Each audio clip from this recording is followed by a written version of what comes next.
ओम शांति।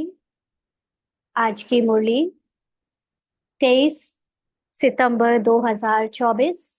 आज बाबा के महावाक्य सुनते हैं। बाबा ने कहा, मीठे बच्चे, हाँ जी बाबा, अंदर में दिन रात बाबा बाबा चलता रहे तो अपार खुशी रहेगी।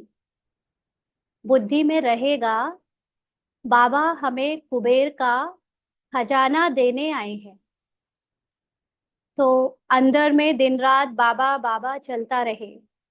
हमने देह भान में भी बाबा बाबा कह के देख लिया कि अगर पूरी तरह हम आत्माभिमानी नहीं बने हैं लेकिन तब भी बाबा को याद करते हैं, है ना। बाबा को साकार रूप में याद करें, चाहे बाप दादा के अव्यक्त रूप में याद करें, तो भी बाबा के याद करने से हम इस ड्रामा से, इस पुरानी दुनिया से उपराम रहते हैं। क्योंकि हमें निरंतर उस समय बाबा की जो स्मृति है वो हल्का रखती है, निश्चिंत रखती है। तो जब ये हमें सदा अंदर से बाबा बाबा चलता रहेगा तो अपार खुशी रहेगी। अभी इस प्रैक्टिस को और भी सूक्ष्म में ले जाना है।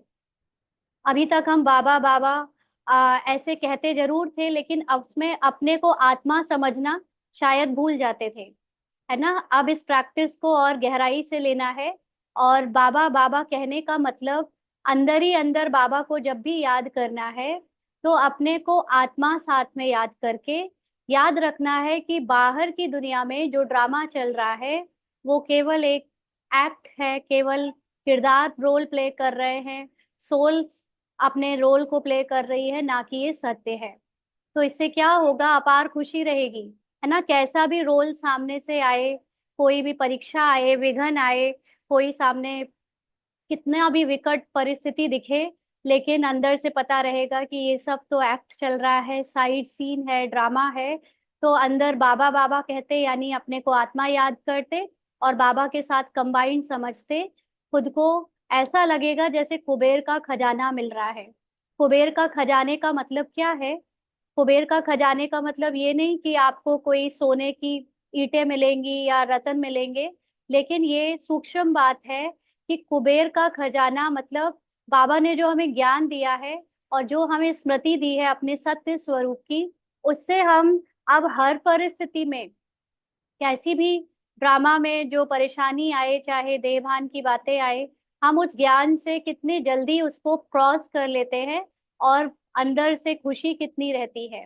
तो सदा ये बुद्धि में रहेगा कि बाबा बाबा यानी मैं आत्मा इस ड्रामा में उपराम होकर देखूं अगर, और बाबा को याद करूं कंबाइंड होकर निराकार स्थिति में, तो कुबेर का खजाना जैसा अनुभव होता है कि अभी तक हम अज्ञानतावश जीवन को कितना भारी समझते आए, एक एक परिस्थिति के वश होकर, प्रकृति के वश होकर डरते आए। और अब तो जैसे सब कुछ हमारे हाथ में आ गया है, सारा ज्ञान समझ आने से ये पता चल गया है कि जैसे जिस जिस दृष्टि से हम सृष्टि को देखेंगे, है ना, जिस वृत्ति से हम सृष्टि को देखेंगे, हमारी सृष्टि वैसी बनती जाएगी। तो ये बाबा का ज्ञान हमें अपनी दृष्टि और वृत्ति को चेंज करने में मदद मदद कर रहा है, और जिससे हर चीज हमारे अनुकूल होती जा रही है ना। तो यही तो कुबेर का खजाना है। आज का प्रश्न है, बाबा किन बच्चों को ऑनेस्ट यानी ईमानदार फूल कहते हैं? हम्म, उनकी निशानी सुनाओ।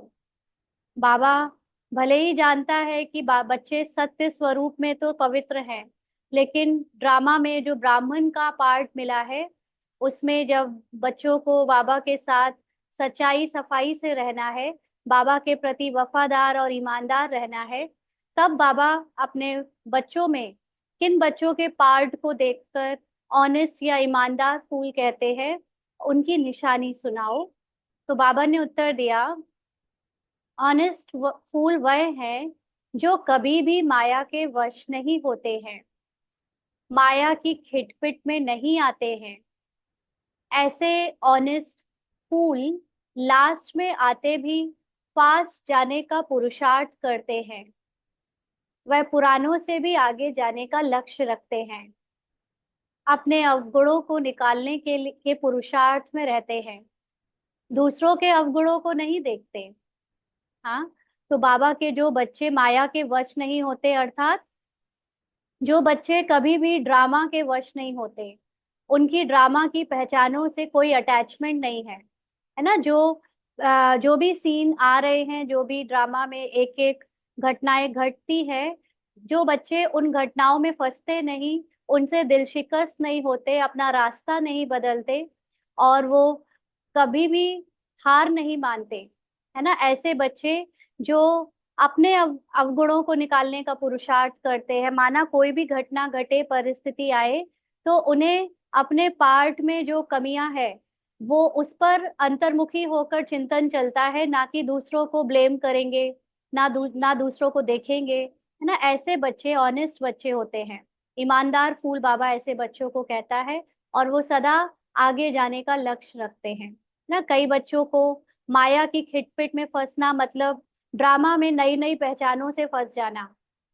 पुरानी पहचानें छोड़ रहे हैं तो नई पहचानों को धारण कर रहे हैं, पुरानी स्मृतियों को छोड़ रहे हैं तो ब्राह्मण पाठ की स्मृतियों में जी रहे हैं ना। नई नई जो भी तरह की ड्रामा में माया आती है, माया का मतलब आप अपने को आत्मा समझ, जो पार्ट में आत्मा नहीं समझते हो और पार्ट में डूब जाते हो, है ना, पार्ट में अच्छा होने का पुरुषार्थ को ऊपरी रूप से करते हो, वो माया है ना। तो इसीलिए बाबा कहते हैं वो ईमानदार फूल नहीं रहते। ईमानदार फूल वो जो अंत तक, लास्ट मतलब फास्ट जाने का पुरुषार्थ करते हैं, ड्रामा में फंसते नहीं, जानते हैं कि मेरा सत्य स्वरूप इन सब चीजों से परे है, और इसीलिए मुझे अपने सत्य स्वरूप में स्थित होने के लिए ऊपर से जितना भी देह अभिमान, ड्रामा की अटैचमेंट है, अवगुण है, उन्हें निकाल कर अपने रियल सत्य में स्थित होना है। वो दूसरों से कोई भी अपनी कंपैरिजन नहीं करते, क्योंकि जानते हैं कि दूसरों को देखना मतलब अपने को गिराना, दूसरों के पार्ट में इंटरफेयर नहीं करते। ओम शांति। शिव भगवानुवाच। वह हुआ रूहानी बाप, क्योंकि शिव तो सुप्रीम रूह है ना, आत्मा है ना। बाप तो रोज रोज नई नई बातें समझाते रहते हैं। गीता सुनाने वाले सन्यासी आदि बहुत है, वह बाप को याद कर ना सके, है ना। बहुत सारे लोग सन्यासी वगैरह शिव को तो याद करते हैं, लेकिन शिव का जो सत्य स्वरूप है, जो परिचय नहीं है उनको, इसलिए वो उनके सत्य स्वरूप में बाबा को एज अ फादर, अपने को एज अ बच्चा याद नहीं कर सकते। बाबा अक्षर कभी उनके मुख से निकल ना सके, है ना। अपने को बाबा सुनने की आदत हो जाती है उन्हें, तो उन्हें दूसरों को बाबा कहना तो बड़ा मुश्किल, है ना। वो भी निराकार परमात्मा को तो जानते नहीं, तो शिवलिंग के रूप में भले भोला बाबा कहते हैं, लेकिन असली परिचय के साथ नहीं कहते। तो बाबा कह रहे हैं कि यह अक्षर है ही गृहस्थ मार्ग वालों के लिए, अंडरलाइन। सन्यासी मार्ग में कोई भगवान को बाबा कहे, ऐसा बाबा कहता है कि नहीं है ना। जो गृहस्थ वाले हैं, क्योंकि गृहस्थ में, है ना, ये रिश्ते चलते हैं, माता पिता बच्चे भाई बहन, इसलिए उनके लिए ये शब्द रखा है बाबा।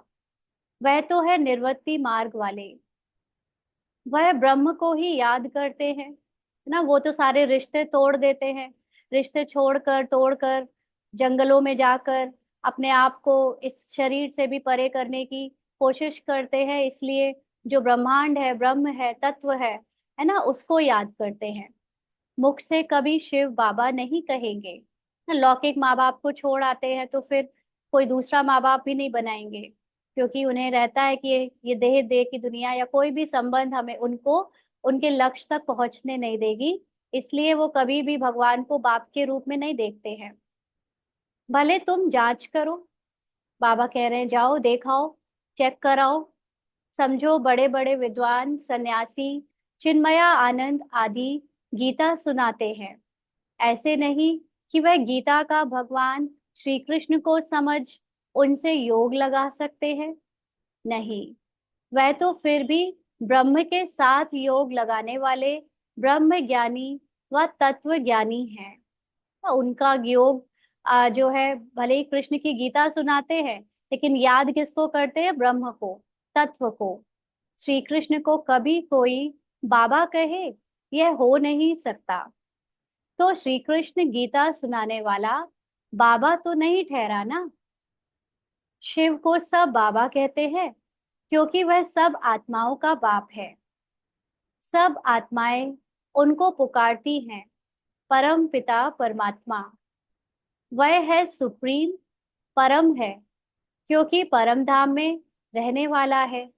हाँ, जो परमात्मा है वो हाईएस्ट सत्य है ना। हाईएस्ट निराकारी स्थिति में जो हाईएस्ट पोजीशन होती है उसमें स्थित है, परम स्थिति है। इसीलिए बाबा उनको सुप्रीम, हम सब उनको सुप्रीम कहते हैं, परम धाम में रहने वाला कहते हैं। तो बाबा कहते तुम भी सब परम धाम में रहते हो, परंतु उनको परम आत्मा कहते हैं।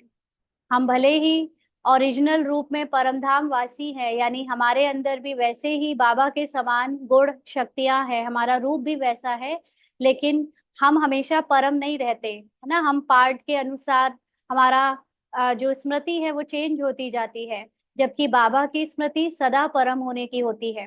बाबा कभी नहीं भूलता कि वो भगवान है, वो परम आत्मा है। वह कभी पुनर्जन्म में नहीं आते हैं, इसीलिए वो भूलते नहीं हैं। हम पुनर्जन्म में आते हैं, यानी बार बार ये शरीर रूपी वस्त्र बदलते हैं, उसके हिसाब से स्मृतियां चेंज होती हैं, ड्रामा अनुसार पार्ट चेंज होता है, तो हम अपने सत्य को ही भूल जाते हैं। खुद कहते हैं मेरा जन्म दिव्य और अलौकिक है ना। भगवान जानता है कि अगर फिजिकल बॉडी को टच किया, है ना, जन्म गर्भ से जन्म लिया, तो उसका भी भूलना शुरू हो जाएगा। इसीलिए वो फिजिकल बॉडी को बिना टच किए आता है ना, आता है चला जाता है। तो अलौकिक और दिव्य जन्म इसे कहते हैं। ऐसे कोई रथ में प्रवेश कर तुमको विश्व का मालिक बनने की युक्ति बताए, यह और कोई हो नहीं सकता। तब बाप कहते हैं मैं जो हूँ, जैसा हूँ, मुझे कोई भी नहीं जानते। भगवान को कितना भी कोई एक्सप्लेन करे, डिफाइन करे, लेकिन उनका सत्य वही बता सकते हैं। मैं जब अपना परिचय दूं तब जान सकते हैं। यह ब्रह्म को अथवा तत्वों को मानने वाले श्री कृष्ण को फिर अपना बाप कैसे मानेंगे। आत्माएं तो सब बच्चे ठहरे ना। श्री कृष्ण को सब पिता कैसे कहेंगे। आज तक श्री कृष्ण के साथ किसी ने अब बच्चे का पार्ट अनुभव किया, किसी ने माँ का, मतलब अपने को माँ, उनको बच्चा, या साजन का, है ना। श्री कृष्ण को बाप के रूप में तो कोई नहीं देखता। देखता है कोई भी कि श्री कृष्ण मेरा पिता है? ऐसे तो कोई नहीं देखता। तो बाबा कहते हैं कि श्री कृष्ण को सब पिता कैसे कहेंगे। ऐसे थोड़े ही कहेंगे कि श्री कृष्ण सबका बाप है, हम सब ब्रदर्स हैं। ऐसे भी नहीं। श्री कृष्ण सर्वव्यापी है। अ, सब श्री कृष्ण थोड़े हो सकते हैं। अगर सब श्री कृष्ण हो तो उनका बाप भी चाहिए। मनुष्य बहुत भूले हुए हैं ना, एकदम अपना सच भूले हुए हैं, अपने अनादि स्वरूप को, आदि पार्ट को, सबको भूले हुए हैं, नहीं जानते हैं। तब तो कहते हैं कि मुझे फोटो में कोई जानते हैं। बहुत बहुत बहुत कम बच्चे बाबा को यथार्थ रूप से जानते हैं, भगवान को यथार्थ रूप से जानते हैं। श्री कृष्ण को तो कोई भी जान लेंगे, सब विलायत वाले भी उनको जानते हैं, है ना। जिस हिसाब से इस्कॉन या दूसरे दूसरे तरह जो भारत के ही निकले हुए धर्म पंथ है, वो विदेशों में जाकर इतना प्रचार कर रहे हैं, तो विलायत वाले भी कृष्ण को जानते हैं। लॉर्ड कृष्ण कहते हैं ना, चित्र भी है, असली चित्र तो है नहीं। भारतवासियों से सुनते हैं इनकी पूजा बहुत होती है, तो फिर गीता में यह लिख दिया है श्री कृष्ण भगवान। अब भगवान को भला लॉर्ड कहा जाता है क्या? लॉर्ड कृष्णा कहते हैं ना। लॉर्ड का टाइटल वास्तव में बड़े आदमी को मिलता है ना। जब भारत में विदेशी ब्रिटिशर्स थे तो उनमें से कईयों का नाम लॉर्ड, नाम के आगे लॉर्ड लगता था। माना वो पावरफुल जो लोग होते थे, जिनके पास पैसा होता था या पद होता था, उनके नाम के आगे लॉर्ड लगता था। तो बाबा कहते हैं कि भगवान के आगे कोई लॉर्ड लगाएगा क्या? ये तो किसी बड़े आदमी के आगे लॉर्ड लगाया जाता है। वह तो सबको देते रहते हैं। इसको कहा जाता है अंधेर नगरी चौपट राजा, है ना। कोई भी पतित मनुष्य को लॉर्ड कह देते हैं। कहाँ यह आज के पतित मनुष्य, कहाँ शिव या श्री कृष्ण। बाप कहते हैं, जो तुमको ज्ञान देता हूँ वह फिर गुम हो जाता है। मैं ही आकर नई दुनिया स्थापन करता हूँ। ज्ञान भी मैं अभी ही देता हूँ। संगम युग में जब पाठ में हमको अपनी स्मृति वापस जगानी है, बाबा को बच्चों को जगाना है, उनका सत्य बताना है, तभी बाबा ये ज्ञान आकर देता है। मैं जब ज्ञान दूं,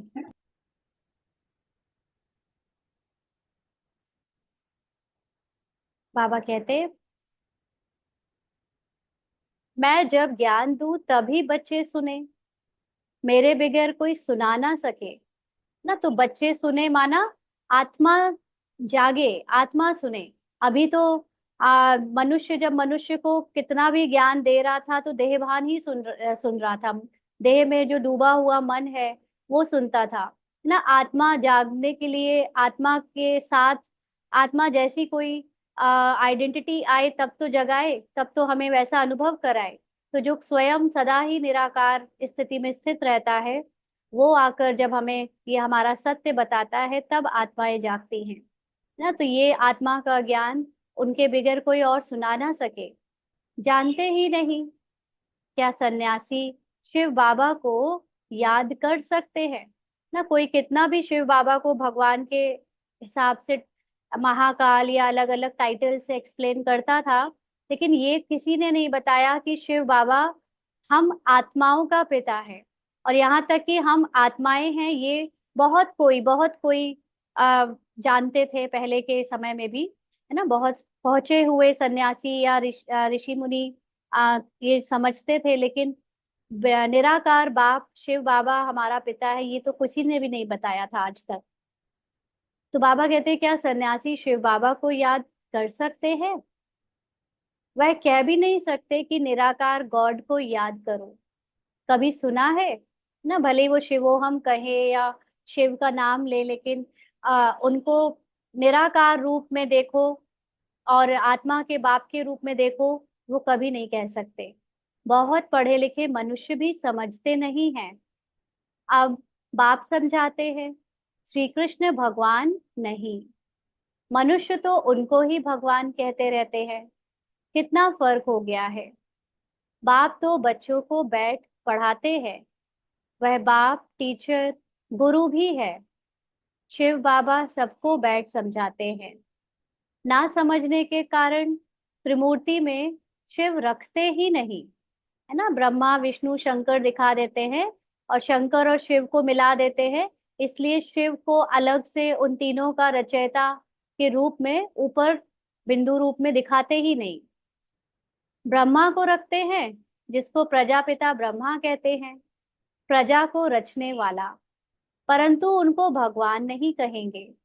भगवान प्रजा नहीं रचते हैं, भगवान के तो सब आत्माएं बच्चे हैं। फिर कोई के द्वारा प्रजा रचते हैं। प्रजा का मतलब ह्यूमन फॉर्म, है ना। भगवान ह्यूमन फॉर्म नहीं रचता है। ह्यूमन फॉर्म तो कोई ह्यूमन से ही निकलेगा। बाबा तो आत्माओं का पिता है, तो उसके द्वारा तो आत्माओं को ही निकाला जाएगा।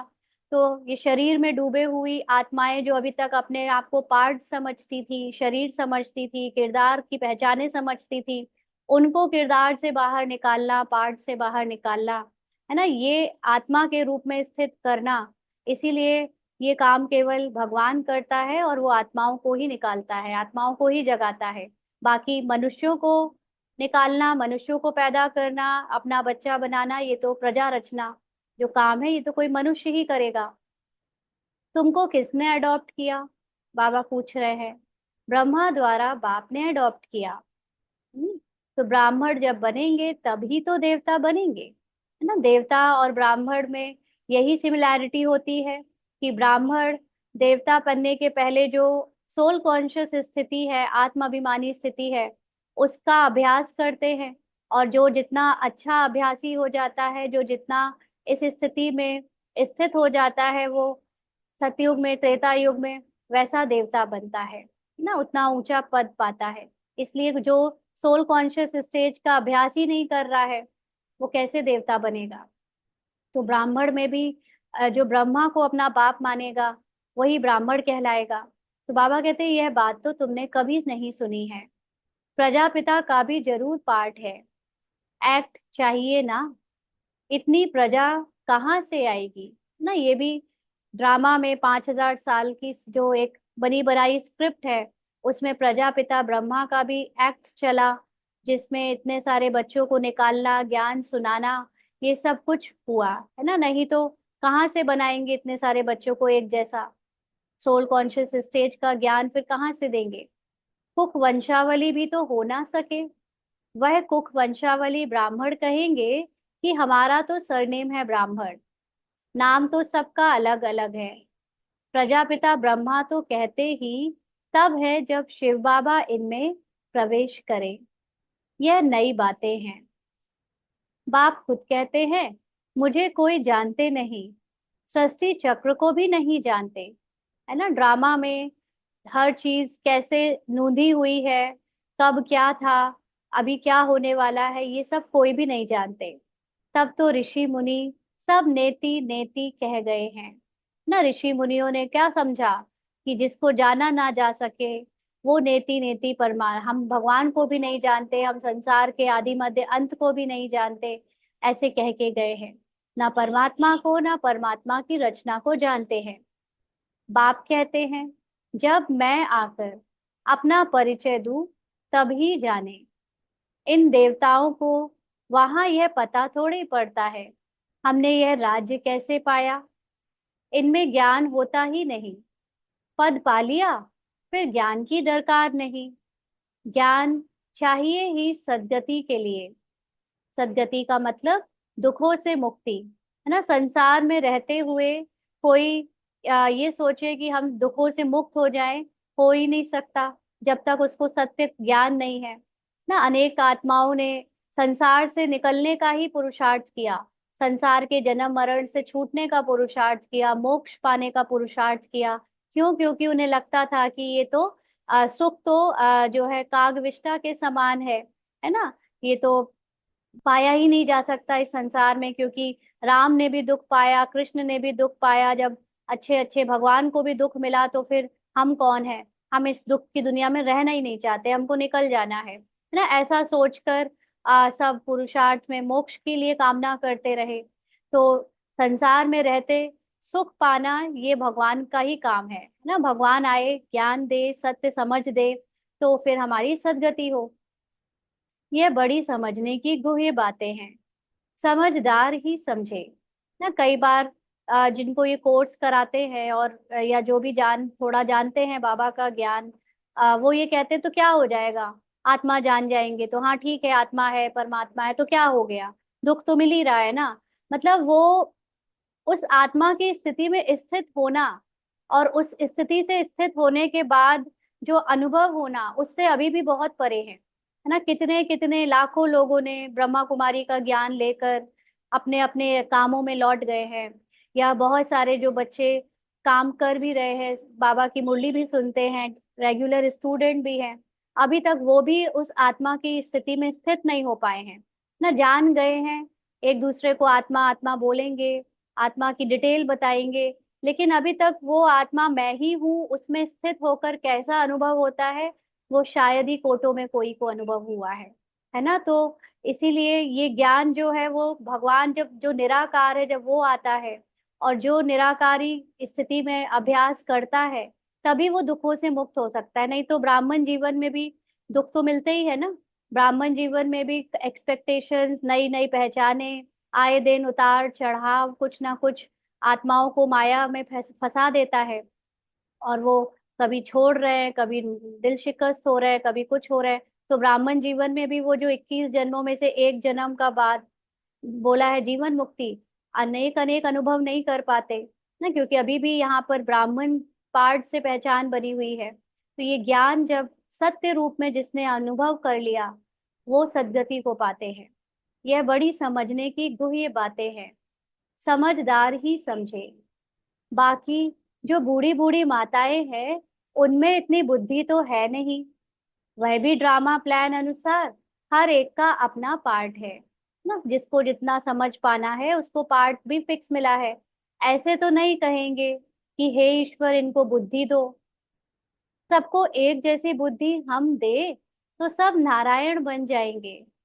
सब एक दो के ऊपर गद्दी पर बैठेंगे क्या? हाँ, एम ऑब्जेक्ट है यह बनने की। सब पुरुषार्थ कर रहे हैं नर से नारायण बनने का। बनेंगे तो पुरुषार्थ अनुसार ना। अगर सब हाथ उठाएं कि हम नारायण बनेंगे तो बाप को अंदर में हंसी आएगी ना। हाँ, सब एक जैसे बन कैसे सकते? नंबर वार तो होते हैं ना। Narayan the first, second, third, है ना। नारायण की गद्दी में भी जो 8 गद्दियां हैं उसमें भी फर्स्ट सेकंड थर्ड ऐसे उनका चेंज होता जाता है अंदर का पुरुषार्थ, है ना। जो ब्राह्मण में भी पुरुषार्थ में सबने अलग अलग किया तब जाके सेकंड में आए, थर्ड में आए। तो बाबा कहते जैसे Edward the first, second, third होते हैं ना। तो भले एम ऑब्जेक्ट ये है परंतु खुद समझ सकते हैं ना। चलन ऐसी है तो क्या पद पाएंगे? चलन का मतलब पार्ट में अभी भी कोई ना कोई पहचान, कोई ना कोई जो है देह भान की बातें हैं। तो वो आत्माभिमानी क्या बनेंगे? क्या सोल कॉन्शियस स्टेज को अनुभव करेंगे? जब वो अनुभव नहीं करेंगे तो पद क्या पाएंगे? पुरुषार्थ तो जरूर करना है। बाबा नंबरवार फूल ले आते हैं, नंबरवार फूल दे भी सकते हैं, परंतु ऐसे करते नहीं, पंख हो जाएंगे, है ना। बाबा ऐसे ही एग्जाम्पल दिखाने के लिए बगिया से अलग अलग तरह के फूल लेकर बच्चों के सामने बैठ जाते थे। समझाने के लिए बताते थे कि देखो ये वाले फूल की विशेषता ज्यादा अच्छी है, दूसरे फूल की विशेषता कम अच्छी है। फिर बच्चों को फूल ऐसे पकड़ाते नहीं थे उनके पुरुषार्थ अनुसार, क्योंकि अगर ऐसे किया तो जो बच्चे अपने आप को अच्छा पुरुषार्थी समझते हैं लेकिन बाबा जानता है कि वो अच्छे पुरुषार्थी नहीं है, तो फिर वो उनका तो दिल टूट जाएगा, पंख हो जाएंगे ना। तो बाबा जानते हैं, देखेंगे कौन जास्ती सर्विस कर रहे हैं। ये अच्छा फूल है ना। तो बच्चों ने समझ लिया कि जास्ती सर्विस मतलब जाओ जाओ दौड़ो दौड़ो, बहुत सारे लोगों को कोर्स कराओ, बहुत सारे लोगों को ज्ञान दो, पकड़ पकड़ के झुंड में लेकर आओ, है ना। बाबा को दिखाओ, बाबा देखो इतने सारे लोगों की सेवा करी, इतने सारे लोगों को बीके बनाया, सब वाइट ड्रेस में आए हैं, सबको आपका ज्ञान पता है, इनसे पूछो लास्ट कब मिले थे, बता देंगे 5,000 साल पहले। तो ये सेवा समझ ली। लेकिन वो बच्चे जो सूक्ष्म सेवा को जानते हैं उसका अर्थ होता है कि जो अपनी आत्मिक अवस्था में टिक कर ड्रामा के पार्ट को साक्षी होकर बजा रहा है, निमित्त होकर, इंस्ट्रूमेंट होकर बजा रहा है, उसके द्वारा अनेक आत्माएं अपने आप आकर्षित होके आती हैं और वो आत्माएं उनके जैसा अपने आप को निराकार अनुभव करती हैं। तो ये है सच्ची सेवा, है ना। लेकिन अभी होड़ लगी हुई है उस तरह की सेवा की। तो बाबा कहते हैं कि बाबा जानता है, देख अंदर से तो जानता है, लेकिन बाबा उस तरह की सेवा को भी ड्रामा में नूंद कहता है, क्योंकि वो भी जरूरी है। क्योंकि उन्हीं में से तो कोई निकलेगा जो लास्ट तो फास्ट, फास्ट तो फर्स्ट जाएगा। तो बाबा कहते हैं कि ये देखेंगे कौन जास्ती सर्विस कर रहे हैं। ये अच्छा फूल है। पीछे नंबरवार तो होते ही हैं परंतु पुराने भी बैठे हैं, सॉरी बहुत पुराने भी बैठे हैं, परंतु उनमें नए नए बड़े बड़े अच्छे फूल हैं। माना पुराने भी ज्ञान में बहुत सालों से चलने वाले बैठे हुए हैं, लेकिन जो नए नए आ रहे हैं उनकी समझ, उनका पुरुषार्थ, उनके द्वारा सर्विस कईयों से बहुत अच्छी है ना। तो अच्छे फूल है। बाबा कहते कहेंगे कि यह नंबर 1 ऑनेस्ट फूल है। कोई खिटपिट, ईर्ष्या आदि इनमें नहीं है। जो सच में आत्माभिमानी स्टेज में स्थित होगा, है ना, उसको इस ड्रामा में पहचानों से कोई लगाव नहीं होगा। वो अपने आप को कहीं पे भी प्रूव नहीं करना चाहेगा। वो माया की अलग अलग तरह की आकर्षणों से मुक्त रहेगा। उसका केवल एक ही लगन होगी कि मैं आत्माभिमानी ज्यादा से ज्यादा स्टेज में कैसे रहूं। इसलिए उसको किसी से ईर्ष्या ही नहीं होगी, क्योंकि आत्माभिमानी स्टेज में ईर्ष्या का नामो निशान ही नहीं है। क्योंकि आत्माभिमानी स्टेज है ही सबको समान देखने वाली ना। कल बाबा ने कहा था कि समर्थ बच्चों को, है ना। तो समर्थ मतलब जिनका समान अर्थ निकले, है ना। तो जो मान अपमान निंदा स्तुति या दूसरों में अपनों में समानता देखते हैं, जो सबको आत्मा देखते हैं, उन बच्चों के अंदर कोई खिटपिट नहीं होती है ना। वो दूसरों से ना कभी ईर्ष्या करेंगे, ना कभी दूसरों को गिराने की कोशिश करेंगे, ना उनकी कंप्लेन करेंगे, मतलब दूसरों से मतलब ही नहीं रखेंगे, है ना। और माया अगर दूसरों की वजह से आई भी, तो भी वो उस माया में फंसेंगे नहीं, आगे बढ़ते चले जाएंगे। तो बाबा कहते हैं कि कोई कोई इनमें ऐसे ऑनेस्ट फूल बच्चे हैं। बहुतों में कुछ ना कुछ खामियां जरूर है ना। मेजोरिटी में ईर्ष्या तो बहुत देखी जाती है ब्राह्मणों में ना। हम आगे बढ़े, हम देखें, हम हमारा नाम हो जाए, हम अपने को पुराना कहें नया कहें, इन सब चीजों में बहुत फंसे पड़े हैं। तो बाबा कहते हैं संपूर्ण तो कोई को कह नहीं सकते। 16 कला संपूर्ण बनने के लिए बहुत मेहनत चाहिए ना। अंडरलाइन, 16 कला संपूर्ण बनना माना श्री नारायण के समान अपने अंदर सर्व गुणों को अनुभव करना। इसमें बहुत मेहनत चाहिए, बहुत टूटना पड़ता है, देह भान को अहंकार को बहुत तोड़ना पड़ता है। जहां जहां पर ये आए, माया जहां जहां पर भी गिराने की कोशिश करे, है ना, वहां पर बहुत अटेंशन रखना पड़ता है। निरंतर अभ्यास में टिकना पड़ता है कि मैं आत्मा हूँ, और मुझ में किसी के प्रति कभी भी कोई ना देह भान से ना ही अव्यक्त रूप से कोई भी खिटपिट हो। बाबा कहते हैं अभी कोई संपूर्ण बन ना सके ना। अभी पार्ट में ये सब चल रहा है ड्रामा अनुसार ना। अब बाबा ने बोल भी दिया अगले लाइन में कि अभी तो अच्छे अच्छे बच्चों में भी ईर्ष्या बहुत है ना। बहुत सेवा करते हैं, बहुत हर तरह की सेवाओं में अपनी मदद करेंगे, लेकिन जो कोई उनसे आगे है, बेहतर है, पुराना है, अच्छा है, उसके प्रति अंदर ही अंदर खिटते भी रहते हैं ना। ऊपर से प्यार भी दिखाएंगे, लगाव भी दिखाएंगे, लेकिन अंदर जो फीलिंग है वो उतनी क्लीन नहीं है ना। तो बाबा कहते खामियां तो है ना, क्योंकि ये बहुत जरूरी है। भले ही हम आत्माएं जानते हैं एक दूसरे का सत्य, ज्ञान से हमने बहुत पंडितों की तरह पढ़ लिया है कि सबका सत्य सेम है, सब पवित्र है, सब एक है, लेकिन ऊपर पार्ट में हम ऐसा नहीं कर पा रहे हैं ना। पार्ट में हमें दूसरों के पार्ट से कंप्लेन है, दूसरों के पार्ट को हम नीचे गिराना चाहते हैं, उनको कॉम्पीट करना चाहते हैं। ये सब खामियां बाबा कहते हैं वो तो है ना।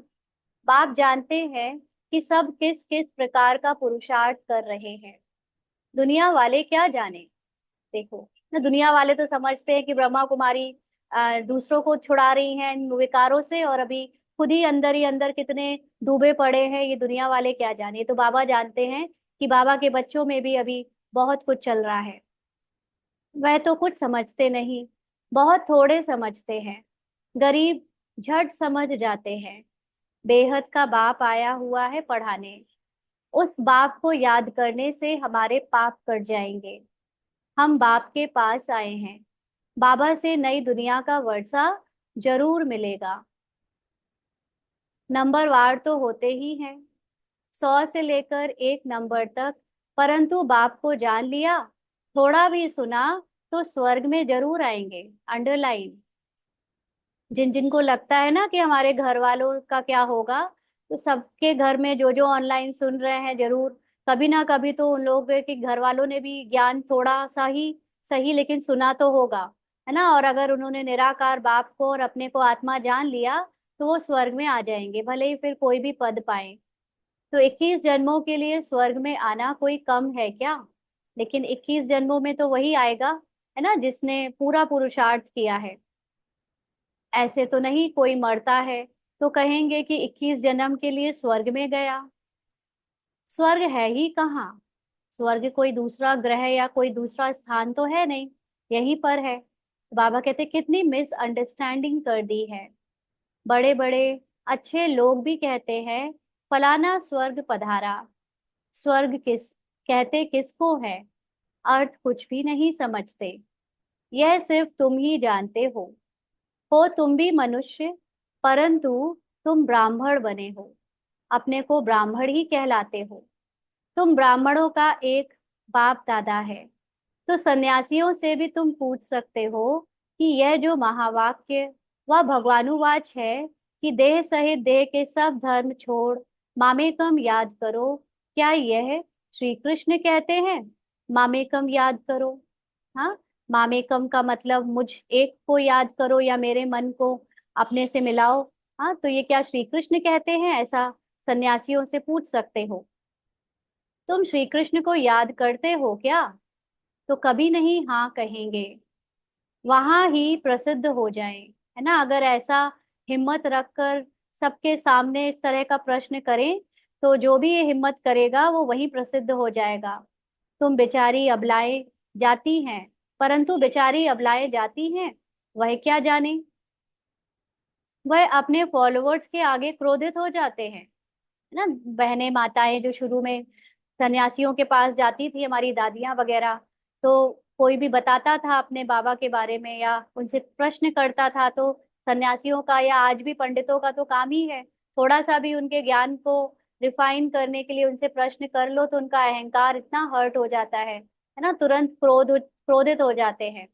तो बाबा कहते हैं दुर्वासा का नाम भी है ना, उनमें अहंकार बहुत रहता है, फॉलोअर्स हैं ढेर, भक्ति का राज्य है ना, उनसे पूछने की कोई में ताकत नहीं रहती है।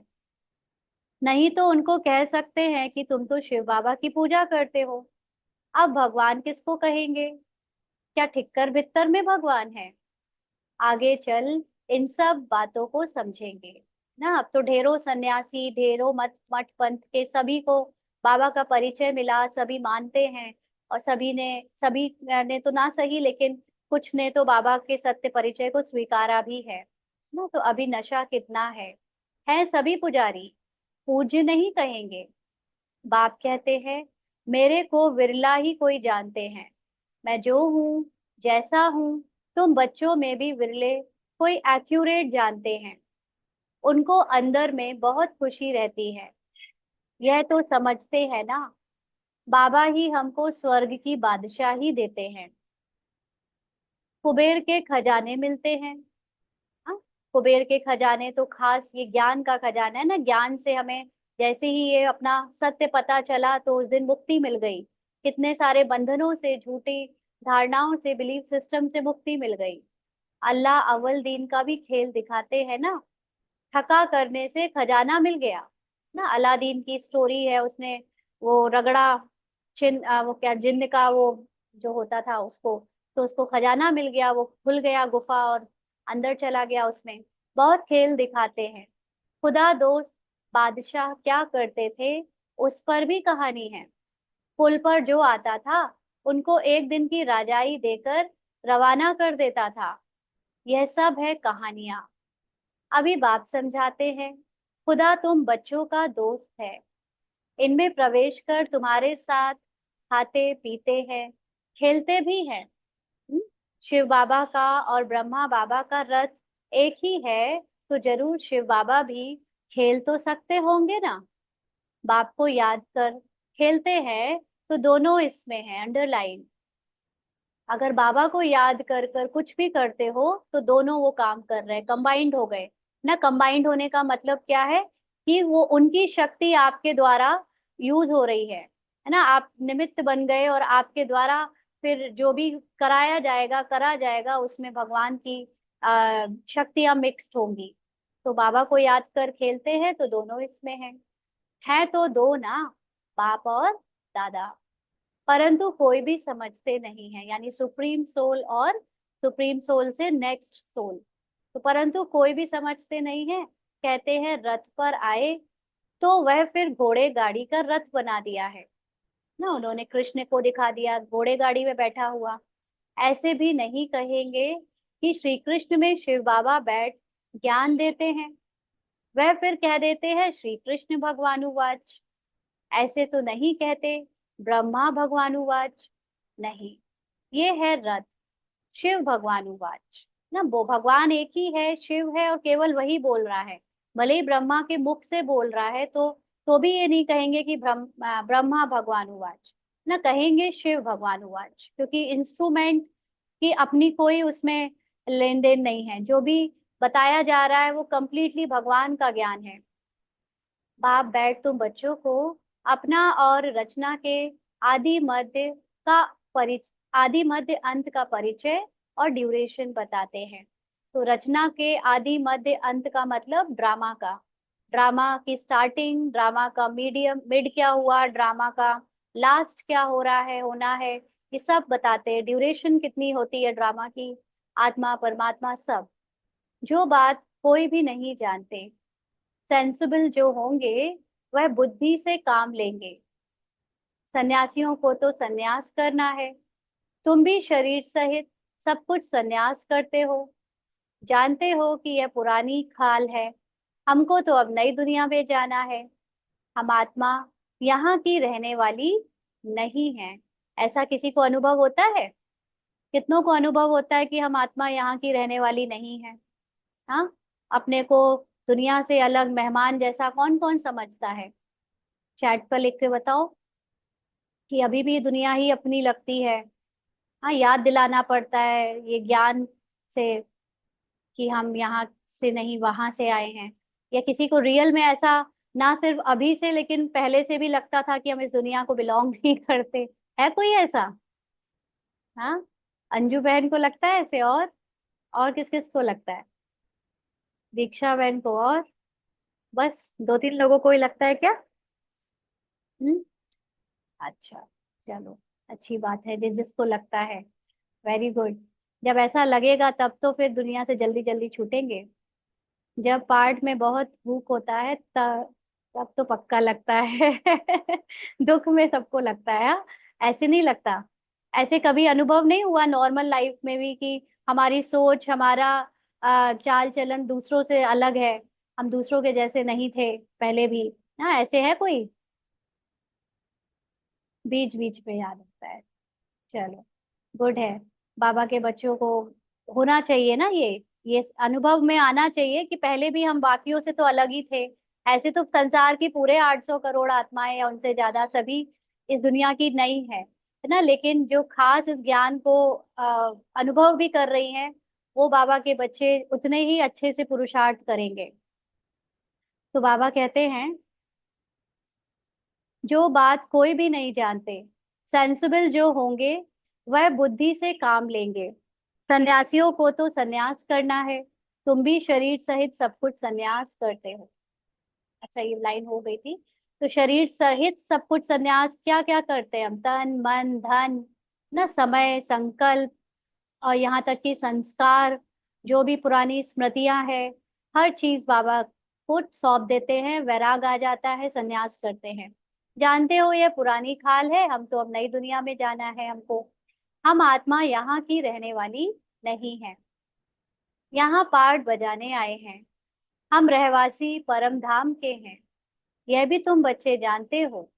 वहां निराकारी झाड़ कैसा है ना? तो निराकारी झाड़ का मतलब बिल्कुल वैसा नहीं है जैसा कि कोर्स में पुरुषार्थ हम लोगों को वैसे दिखाया गया था ना। वो तो समझाने के लिए समझाया था कि उस तरह से एक उल्टा झाड़ के जैसा हम समझ सकते हैं कि कैसे शुरू की आत्माएं जो एकदम भगवान के नजदीक हैं, वो मुख्य एक्टर हैं, आधार मूर्त हैं। फिर धीरे धीरे और आत्माएं आती हैं तो वो भगवान से थोड़ा ज्यादा दूर होती हैं, और फिर डाल डालियां वृक्ष विस्तार को पाता है। तो ये समझ के लिए समझाया जाता है। बाकी ऐसे नहीं कि झाड़ सच में कोई उसी शेप में वहां पर दिखता है ना? लेकिन निराकारी झाड़ का मतलब सारी आत्माएं अपने निराकारी स्थिति में वहां पर स्थित होती हैं, ये हम जानते हैं। सभी आत्माएं वहां रहती हैं। यह अनादि ड्रामा बना हुआ है। कितनी करोड़ों जीव आत्माएं हैं, इतने सब कहाँ रहते हैं? निराकारी दुनिया में ना। निराकारी दुनिया इसीलिए तो इतनी छोटी है। ये दुनिया में तो शरीर है, तो शरीर में इतना बड़ा उसको एरिया चाहिए रहने के लिए, है ना? सारी आत्माओं को मिला लो, जीव जंतु, मनुष्यों की आत्मा, और वहां पर तो सभी आत्माएं एकदम निराकारी स्थिति में ना के समान जगह लेती हैं। बाकी ये सितारे तो आत्मा नहीं है। मनुष्य ने तो इन सितारों को भी देवता कह दिया है, परंतु वह कोई देवता है नहीं। ज्ञान सूर्य तो हम शिव बाबा को कहेंगे। ज्ञान सूर्य का मतलब, ज्ञान सूर्य अर्थात जो सब कुछ जानता है, वो प्रकाश बाबा है। अब प्रकाश का मतलब भी कोई फिजिकल लाइट की बात नहीं है, लेकिन ज्ञान का मतलब होता है समझ, नॉलेज, है ना? जो समझ का एक पूरा दर्पण है वो बाबा है, और वो हमको भी समझ देता है, तो हम भी अपना सत्य जान जाते हैं। दुनिया का सत्य जानते हैं, कैसे पार्ट का सत्य है, ये सब कुछ जानते हैं, इसलिए बाबा को ज्ञान सूर्य कहते हैं। तो उनको फिर देवता थोड़ी कहेंगे। शास्त्रों में तो क्या क्या बातें लिख दी हैं। यह सब भक्ति मार्ग की सामग्री है, जिससे तुम नीचे ही गिरते आए हो, यानी अपने सत्य से और ही दूर होते आए हो। 84 जन्म लेंगे तो जरूर नीचे उतरेंगे ना। हर जन्म में पुरानी पहचाने, पुराने संस्कार, पुराना देहभान और ऐड होता जाएगा, तो और ही नीचे उतरेंगे, यानी गिरते जाएंगे अवस्था से। अभी ये है आयरन एजेड दुनिया। सत्य को कहा जाता है गोल्डन एजेड दुनिया। वहां कौन रहते थे? देवताएं। वह कहाँ गए, यह किसी को भी पता नहीं है। समझते भी हैं पुनर्जन्म लेते हैं। बाप ने समझाया है, पुनर्जन्म लेते लेते देवता से बदल हिंदू बन गए हैं, है ना, क्योंकि अपने सत्य को भूल गए, पूर्व जन्मों को नहीं जानते, लेकिन स्मृति से कहीं ना कहीं देवी देवताओं को अपने से बेहतर मानते हैं, इसलिए उनकी पूजा करते हैं, भगवान समझते हैं उन्हें। और जितने भी मूर्ति पूजा करने वाले हैं वो सब अपने को हिंदू कहते हैं ना, तो पतित बने हैं ना। और किसी का भी धर्म बदली नहीं होता। इन्हों का धर्म क्यों बदली होता है, किसी को पता नहीं है। अभी 1 मिनट के लिए सभी अशरीरी हो जाएं, बाबा की याद में टिककर बाबा को याद करेंगे।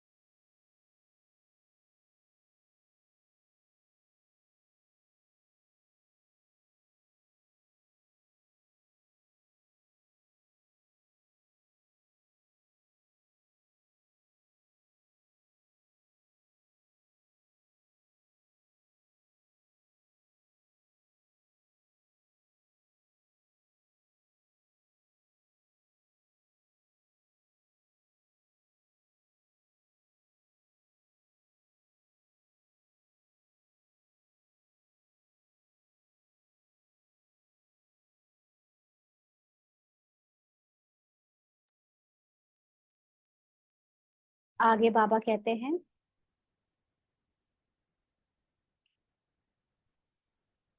और किसी का भी धर्म बदली नहीं होता है। इन्हों का धर्म क्यों बदली होता है किसी को पता नहीं। बाप कहते हैं धर्म भ्रष्ट, कर्म भ्रष्ट हो गए हैं। धर्म भ्रष्ट का मतलब जब अपने को आत्मा भूल गए, शरीर के धर्म बना लिए, शरीर के धर्मों की नई नई पहचाने बना ली, तो कर्म भी फिर वैसे ही पहचान से गलत होने लगे, भ्रष्ट होते गए। देवी देवता थे तो पवित्र जोड़े थे ना, देवी देवता आत्म अभिमानी स्टेज में थे, तो युगल के रूप में भी सब पवित्रता से रहते थे। फिर रावण राज्य में तुम अपवित्र बन गए हो, है ना, कितना एक दूसरे के प्रति उतार चढ़ाव, अलग अलग भावनाएं चेंज हो गई सबकी, तो देवी देवता कहला ना सके, इसीलिए नाम पड़ गया है हिंदू। देवी देवता धर्म श्री कृष्ण भगवान ने नहीं स्थापन किया, जरूर शिव बाबा ने ही आकर किया होगा। शिव जयंती शिवरात्रि भी मनाई जाती है, परंतु उसने क्या आकर किया यह किसी को भी पता नहीं है। एक शिव पुराण भी है ना, हम लोग कई बार जो फैमिली में ही जो लोग भक्ति करते हैं, वो लोग भी भगवान की बड़ी बातें करते हैं, हम इनकी पूजा उनकी पूजा, लेकिन ये नहीं जानते कि हम क्यों पूजा करते हैं। पूछो कि आप क्यों पूजा करते हो, तो सिर्फ इतना ही जवाब होता है कि हमें अच्छा लगता है, हमें शांति मिलती है, हमें हमें संतुष्टता मिलती है ना। लेकिन भगवान ने ऐसा क्या किया कि उनकी पूजा हो रही है, ये नहीं जानते। हाँ, देवियों के रूप में करते हैं तो ये सुना देते हैं कि उस असुर को मारा, है ना, राम के की पूजा करेंगे तो रावण को मारा, कृष्ण की पूजा करेंगे तो कंस को मारा, लेकिन उससे क्या हुआ ये नहीं समझ पाते कि अभी भी वो रावण और अभी भी वो कंस फिर जिंदा क्यों है ना। तो ये सारी ज्ञान सहित जब कोई चीज नहीं की जाती है तो वो भक्ति है। बाबा कहते हैं शिव जयंती शिवरात्रि भी मनाई जाती है, परंतु उसने क्या आकर किया यह किसी को भी पता नहीं है। एक शिव पुराण भी है, वास्तव में शिव की एक गीता ही है जो शिव बाबा ने सुनाई है, और कोई शास्त्र है नहीं। तुम कोई भी हिंसा नहीं करते हो, तुम्हारा कोई शास्त्र तो बनता नहीं, तुम नई दुनिया में चले जाते हो। सतयुग में कोई भी शास्त्र, गीता आदि होता नहीं, है ना, क्योंकि जरूरत ही नहीं है। गीता में जो ज्ञान है वो है आत्मा की स्थिति में स्थित होने के लिए। सतयुग में तो वो स्थिति बन ही जाती है, तो वहां पर ये ज्ञान शास्त्र वगैरह जरूरत ही नहीं है। वहां कौन पढ़ेंगे? वह तो कह देते हैं ना, कोई चीज आपको आती है उसको कौन पढ़ेगा। आपको रोटी बनानी आती है, फिर आपके सामने रोटी बनाने की कितनी भी रेसिपी रख दी जाए, है ना, रोटी बनाने की कितनी भी किताबें, नोट्स लिख दिए जाए, आप पढ़ोगे? क्यों पढ़ोगे भाई? आती है, मुझे रोटी बनानी है ना, इतना अंदर से अनकॉन्शियसली याद है कि नींद में भी होंगे तो अपने आप आटा उठाकर उसको गूंथने लगेंगे, रोटी बनने लगेगी, है ना। मतलब नींद की मतलब कि हल्के हल्के नींद में होंगे, पूरी तरह नींद में नहीं। तो ऐसे ही जब पूरी तरह आत्मा अनुभवी है आत्मा, और उसी को साथ में लेकर पाठ बजा रही है, तो क्यों पढ़ेगी वो ज्ञान? क्या जानना चाहेगी वो? तो ये वेद शास्त्र आदि परंपरा से चले आते हैं, उन्हों को कुछ भी पता नहीं है। स्वर्ग में कोई शास्त्र आदि होता नहीं, बाप ने तो देवता बना दिया। इसीलिए यहाँ ब्राह्मण जीवन में भी ना सिर्फ ब्राह्मण, लेकिन जितने भी लोगों ने अ, जप तप किए, है ना, बड़े बड़े हठ योग किए, यहाँ पे ब्राह्मण में राजयोग करते हैं। सब कोई सिर्फ एक चीज करने के लिए इतनी तरह की अलग अलग विधियां अपनाता है, और वो है आत्म अभिमानी स्टेज को अनुभव करने के लिए, अपने सत्य को अनुभव करने के लिए। तो जिसने वो सत्य अनुभव कर लिया, उसको फिर कोई नियम और विधियों में फंसने की जरूरत नहीं लगती। ये नियम और विधियां अलग अलग मठ पंथ के अनुसार क्यों बताई जाती हैं? क्योंकि जिसने जैसा समझा, जैसा अनुभव किया, वो उसके अकॉर्डिंग नियम बताता है कि आप ऐसे रास्ते पे चलोगे तो आपके लिए इजी हो जाएगा वो सत्य तक पहुंचना। ना कईयों को तो सत्य का अर्थ भी नहीं पता कि क्या है अर्थ। कई लोग तो सिर्फ इसीलिए करते कोई रिद्धि सिद्धि मिल जाए, कोई छोटी मोटी प्राप्तियां हो जाए, संकल्पों की सिद्धि हो जाए, बस। लेकिन असली अर्थ में जो सत्य अनुभव है, वो आत्माभिमानी स्टेज, जिसकी जीते जी बन जाती है, बनने लगती है ना, उसको फिर कोई नियम मर्यादा की जरूरत भी नहीं होती।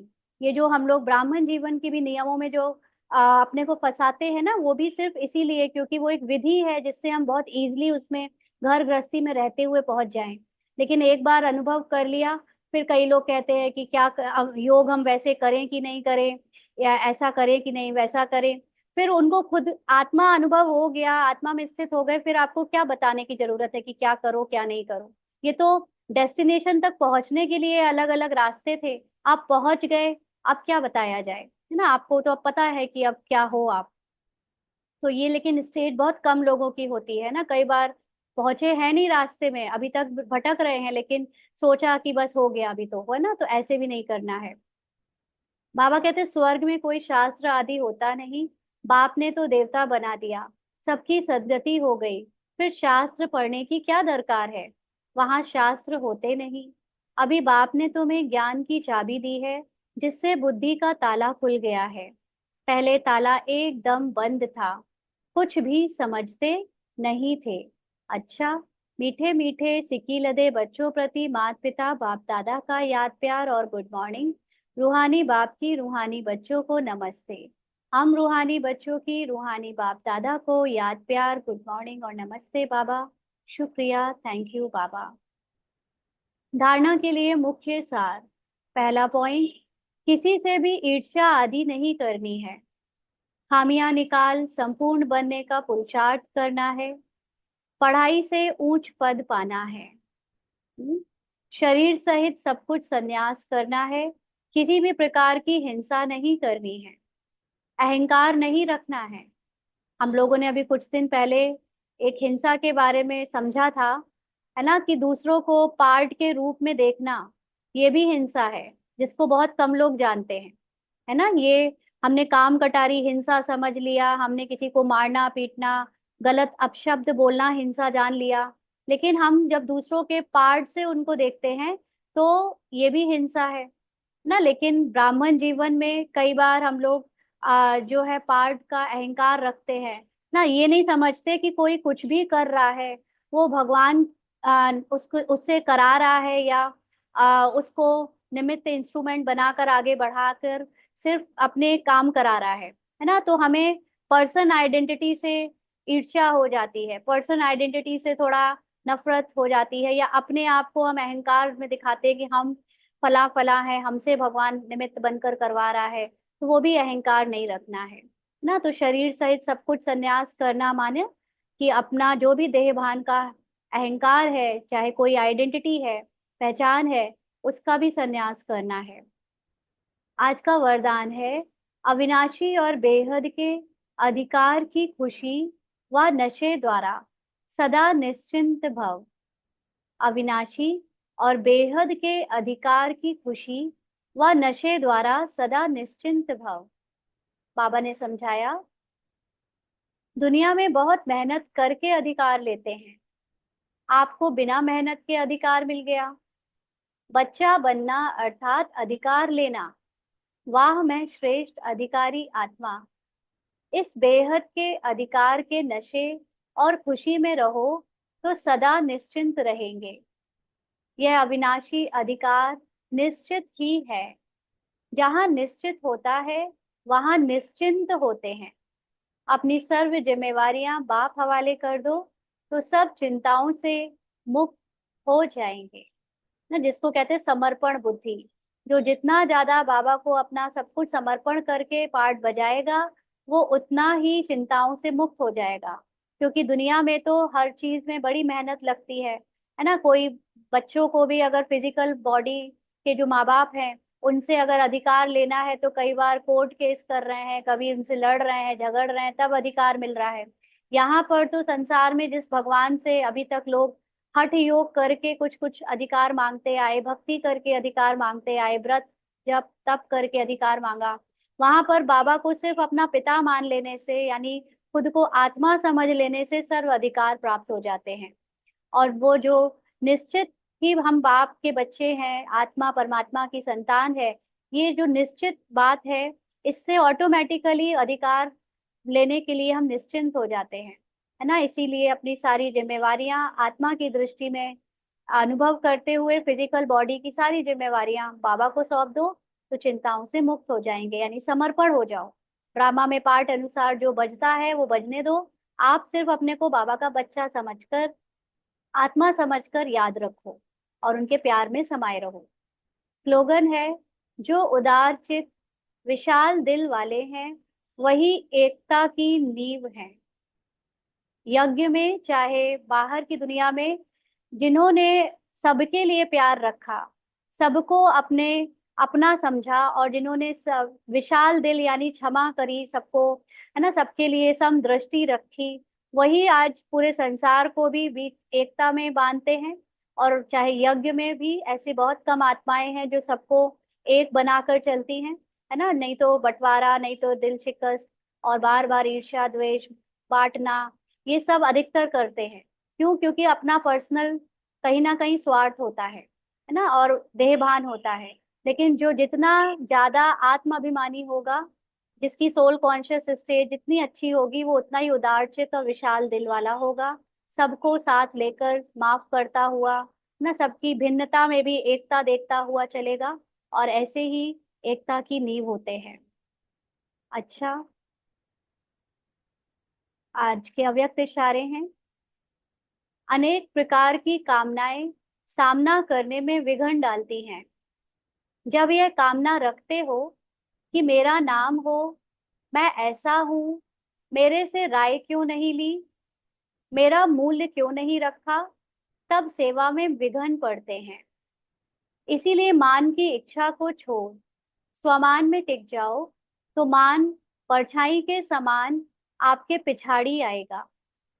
यहाँ पे एक बहुत गहरी बात है कि सभी चाहते हैं कि हमारा नाम हो, हमसे राय ली जाए, हमारा मूल्य हो, सब हमें इम्पोर्टेंस दें।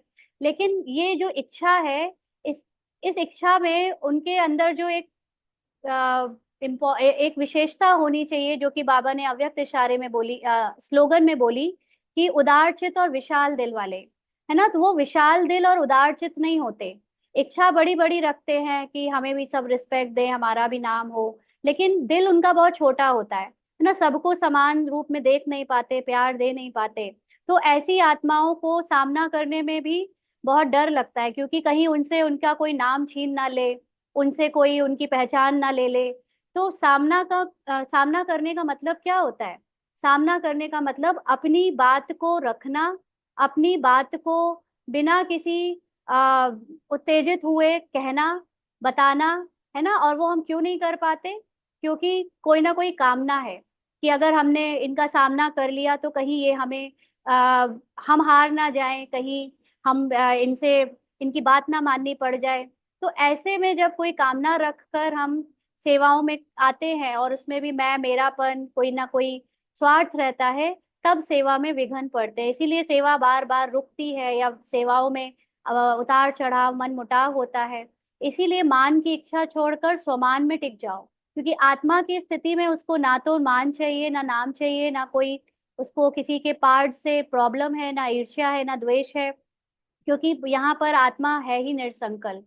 तो अगर जो इस अवस्था में टिक जाता है, उसको ऑटोमेटिकली सबसे मान मिलता है। आपने लौकिक में भी देखा होगा, हम ऐसी नोटिस करते हैं कि जो बुजुर्ग होते हैं ना घरों में, जिन बुजुर्गों के अंदर सबको साथ लेकर चलने की, सबके साथ प्यार से रहने की, और सबको समदृष्टि से देखने की अंदर जिनका संस्कार होता है, वो बुजुर्ग सब पूरे परिवार में, खानदान में प्यारे होते हैं। उनको हर कोई अपने यहाँ बुलाना चाहता है, उनको हर कोई अपने साथ रखना चाहता है। और जो बुजुर्ग लोगों के बीच में लड़ाई झगड़ा कराए, अपनी मान के लिए सबके बीच में, है ना, दूसरों को डांटे सुनाए, और कहीं ना कहीं पे टकराव कराए, उनसे सब दूर रहना चाहते हैं। उनका सामना कोई नहीं करना चाहता। तो इसलिए चाहे लौकिक हो चाहे अलौकिक हो, हमें ये नाम शान की चीजों को छोड़कर अपने आत्मिक स्वमान में टिककर रखना है, तो अपने आप मान परछाई की समान पीछे आएगा। अच्छा। ओम शांति।